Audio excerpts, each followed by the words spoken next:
Good evening. It's 9 p.m. here in South Korea. Thank you for joining us on Arirang News. We begin with the news on Japan's controversial textbook.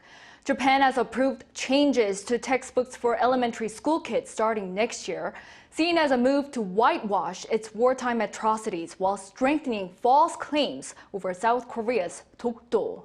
This has prompted the Korean government to file a strong complaint at a critical moment in terms of the Seoul-Tokyo relationship. Our foreign affairs correspondent Choi Min-jung starts our coverage tonight. Japan has yet again approved the publication of textbooks that contain misleading historical claims. A textbook screening committee under Japan's Education Ministry on Tuesday approved 149 textbooks to be used in elementary schools from 2024.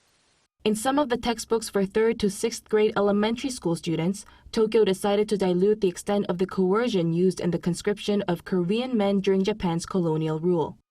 In a book for 6th graders, the current sentence, "Korean men were conscripted as soldiers of the Japanese army," will be changed to "Korean men participated in the Japanese army as soldiers, and conscription came after." Korean men were also described as young people who voluntarily joined the Japanese army. In another book, the term conscripted was removed altogether. The current elementary school textbooks do not contain content on the so-called comfort women, so not much is expected to have changed regarding forced labor.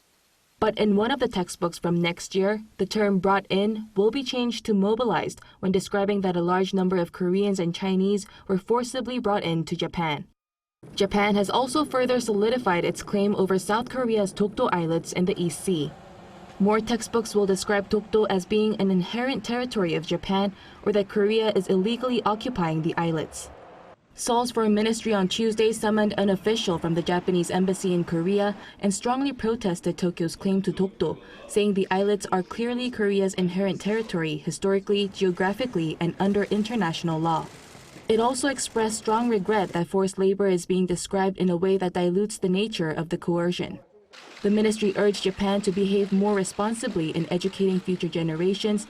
As it says, having the correct historical awareness lays the foundation for establishing a future-oriented relationship. The changes in the textbooks come as the countries were off to a fresh start following South Korea's announcement of compensating Japan's wartime forced labor in the Seoul-Tokyo summit. Choi Min-jung, Arirang News.